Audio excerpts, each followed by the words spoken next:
नमस्कार मित्रांनो. आज ज्या मार्केट इंटरमिडियरीबद्दल आपण इथं चर्चा करणार आहोत, तो खूप महत्त्वाचा आहे. त्याला साधारणतः मागील 10 वर्षात खूप मोठी पॉप्युलॅरिटी भेटलेली आहे. मी गोष्ट करतोय ॲसेट मॅनेजमेंट कंपनीजची, ज्याला पॉप्युलरली इंग्लिशमध्ये शॉर्ट फॉर्ममध्ये AMCs असं म्हटलं जातं. याचं काम काय? याचं काम आहे पूल तयार करणं. पाण्याचं पूल नाही, पैशाचं पूल.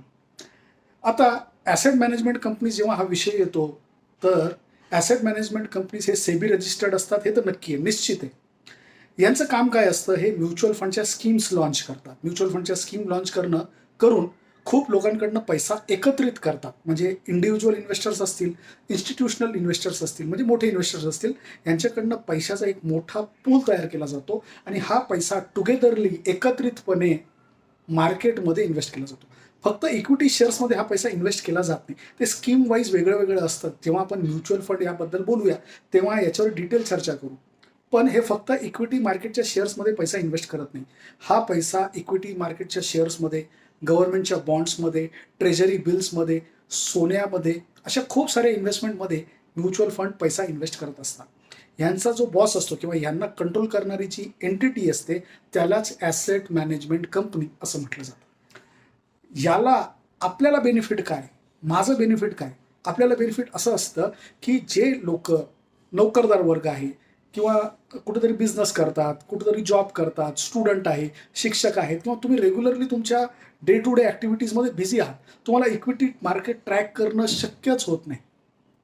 आपण काय करतो? आपला छोटासा पैसा, मंथली जो पण पैसा आपण कॉन्ट्रीब्यूट करू शकतो ते करतो. हा पैसा asset management company portfolio managers hire करते. त्यांची अख्खी टीम असते. ती टीम आपल्या वतीने हा पैसा मार्केटमध्ये इन्व्हेस्ट करतात. तर याच्यात बेनिफिट नक्की काय होतो? बेनिफिट असा होतो, एकतर तुमची रिस्क कमी होऊन जाते. तुम्हाला जर माहितीच नाही कुठे इन्व्हेस्ट करायचं आहे आणि डोळे बंद करून जर इन्व्हेस्ट केलं, पैसे जातात. खूप हिस्ट्रीमध्ये खूप एक्झाम्पल्स आहेत. सेकंडली, डायव्हर्सिफिकेशन भेटतं. म्हणजे तुम्ही तिथं फक्त इक्विटी घेत नाही, सोनं पण घेता, डेप्ट पण घेता, गव्हर्नमेंटचे बॉन्ड्स पण घेता. तो एक्सपर्ट तुम्हाला मदत करत असतो. थर्डली, याच्यात काही म्युच्युअल फंड्समध्ये इन्कम टॅक्सचं बेनिफिटही आहे. ते सगळे बेनिफिट्स याच्यात आहे. मात्र हे काही सेवा नाही. याच्यात सेवाभावाचा प्रश्नच नाही. ॲसेट मॅनेजमेंट कंपनी तुमच्याकडनं काही पर्सेंटेजमध्ये फी चार्ज करते. अगोदर ही फीचं पर्सेंटेज थोडं हेफाय होतं. आत्ता सेबीने त्याच्यावर सुद्धा रेग्युलेशन आणलेलं आहे. ते पर्सेंटेजेसमध्ये असतात. म्हणजे एखाद्या कंपनीचं ॲसेट अंडर मॅनेजमेंट किती वाढलंय, त्याप्रमाणे ती पर्सेंटेजची फी खालीवरती होत असते. तर सगळ्यात महत्त्वाचा मुद्दा हा आहे, की ॲसेट मॅनेजमेंट कंपनीज एक महत्त्वाचा घटक आहे इक्विटी मार्केटमधला आणि ते ॲज अ इन्व्हेस्टर म्हणून आपल्याला माहिती पाहिजे. आजची चर्चा आपण इथंच थांबूया. परत उद्या भेटूया. तोपर्यंत व्हिडिओ लाईक करा, शेअर करा, सबस्क्राईब करा व जुने व्हिडिओ किमान बघा. डोकं उघडेल. आज इथंच थांबूया. नमस्कार.